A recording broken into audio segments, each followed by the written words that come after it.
The Isaiah Factor Uncensored starts right now. And welcome to The Factor Uncensored. A 2018 incident involving a police officer's dog is resurfacing and prompting a lawsuit. Now, the woman's attorney says she was having a mental health crisis episode. And while responding to the call, the officers intentionally released their vicious dog on her. Take a look. You ain't gonna do me dirty. No. Pocket. On the ground, now! Ow! On the ground! Door! Out! On the ground! That's hard to watch. Olivia Sly's attorney says several trips to the hospital after the incident and thousands of dollars later, she decided to file a civil lawsuit against the Conroe Police Department. Tonight, our guests, a licensed professional counselor and a former cop and judge, weigh in on what they say is a situation that was totally mishandled and unnecessary. And our guests are here on The Factor Uncensored tonight to talk about this horrible situation that occurred first back in 2018. We're just now getting a chance to see the video of Olivia Sly, who was attacked by a dog. Obviously, many families have to deal with this, Charles and Dr. Demos, where an individual is having a mental health crisis or some type of situation, and they feel they have to call the police in order to gain control of them. Is the police the right person to call in a situation like this, Charles? We don't know all the details of this case. We only know what her attorney, Randall Callanan, is telling us at this point, but let's look at it at face value for what he's saying it is. She was having a mental health crisis, and they called in law enforcement. Your thoughts on this, Charles? Well, we don't just have to rely on the obviously biased attorney. He's representing his client's interests, but we have this video, this horrifying video that's not the kind of energy I want going into the Christmas holiday. It's disturbing, and it shows you how slowly the wheels of justice turn, because no matter what the predicate to that encounter was, we know she wasn't escaped from prison. We know that she hadn't just murdered someone. We know she wasn't armed and dangerous. She was just a woman having some sort of crisis.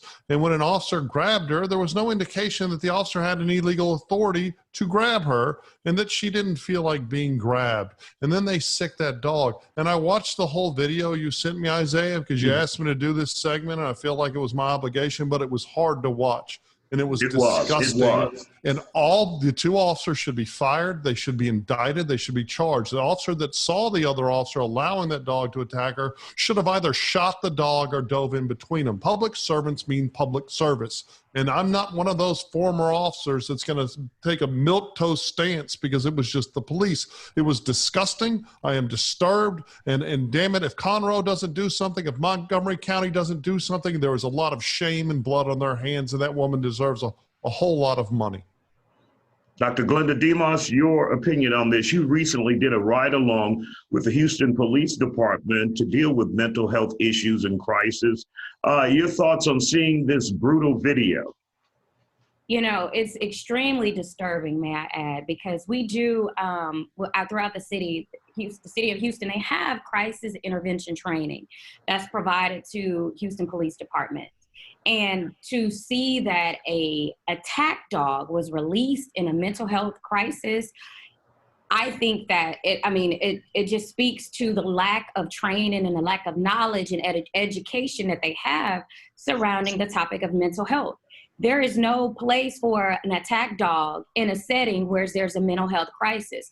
We're talking about individuals that are struggling with, mitigating their serotonin levels, their cortisol. All of that puts them in a fight or flight state. So with that being stated, they have absolutely no control over what they're releasing in that time. So making sure that there are trained mental health clinicians and trained officers that can support the mental health of the community is something that we need to make sure that is in place going forward. Charles, when we take a look at that scenario there in Montgomery County, why was a dog out there in the beginning? Obviously, there are canine units, but why did he need to bring his dog out for a woman who ran away from her house, not ran away from prison, as you said? Right. There are two distinct types of canine units. You have bite dogs, which the doctor was calling attack dogs, but the law enforcement community refers to them as bite dogs versus search dogs, dogs that search for drugs or search. This dog, initially, I thought they were just trying to use the dog to help find the woman, right? It was an act of concern. But this was a vicious animal that was trained to bite her. And they're also trained to release the bite. And I didn't see any effort on that by the officer. And I know we're in this post-gender world where we want to pretend that people born women and people born men don't have extreme physiological differences, but we do since the dawn of time. And two grown-ass men who can't subdue a single woman in crisis without letting a dog savage her is disgusting. It's shameful. And I mean, I don't want to be all one for hyperbole. This is the holiday week. But honestly, it's very rare that I see a video that I just find so disturbing that it makes me not want to watch it and sickens my stomach. And they were just allowing that dog to savage her. And there was no place for that dog there. There was no place for their actions at all. And it's just, I mean, it felt like something out of Deliverance. And it was just 35 minutes north of my house. It was disgusting. Dr. DeMoss, when you see a situation like this, does this deter families from calling law enforcement agencies for assistance? And if they don't call police, who do you suggest they call if they're stuck in a situation where they have an individual they're trying to get under control? Absolutely, it deters families for reaching out, to public safety for support. Where do they go? You have to have a point of contact. You have to have a starting point of saying, I can't help my family member. Law enforcement should be able to come out. That's one of the roles that they play is mental health support, that they are in position to make sure that they go out and have common techniques and tactics in place to help mitigate those challenges. And what happens is, if they can't call the police and they're struggling with being able to calm their family member because they don't have those skills, that skill set to do that in that moment, it placed them at a space where they don't have anyone to call. Who can they call? The hospitals are not going to come out and send their, team of crisis intervention individuals to their home to support. The point of contact is the police department. Damn if you do, damn if you don't. Our conversation continues after the break. We hear from Big Angry and his thoughts about a cover-up, an alleged cover-up at Conroe PD, and from the woman who was attacked herself. We would probably never have any justice for this woman because clearly there's been a cover-up at some point. It's 2021. It's on the eve of 2022, and we're just seeing this.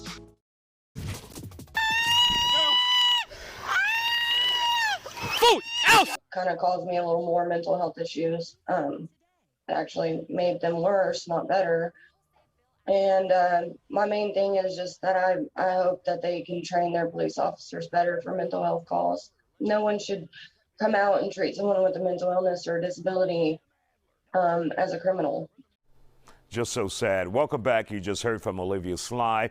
She's lawyered up and is going after the Conroe Police Department after a canine dog was released on her. Now, police were responding to a mental health call for her, and that's what it escalated to. Former police officer, judge, and now attorney Charles Adams resumes the conversation.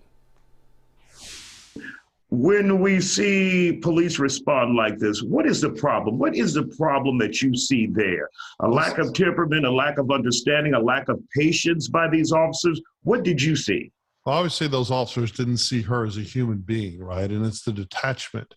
And I disagree with these more progressive cities like Seattle and Portland and Austin that are wanting to send unarmed people to do traffic stops, unarmed people to police calls, because domestic violence calls are the most dangerous calls. Those where the most officers are killed. But we, instead of defunding or abolishing the police, we need to expect better police. We need to change the policing paradigm. We need more mental health training for officers, which means more money.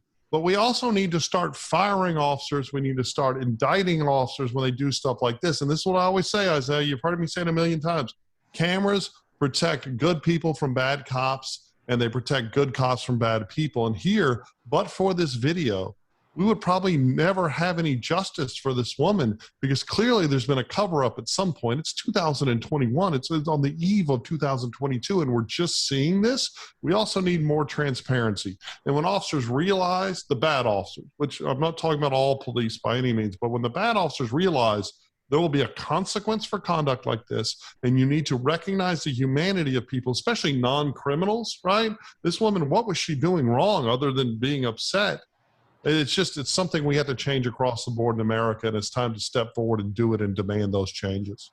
What would your recommendation be to law enforcement agencies, Dr. DeMoss, if they're not prepared to handle a simple situation like this?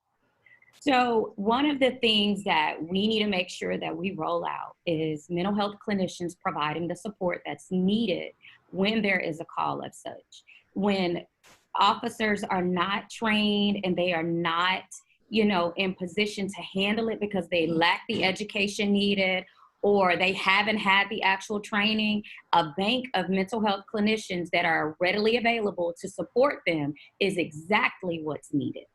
All right. We want to thank you both for joining us here on The Factor Uncensored, and we're definitely going to follow this case.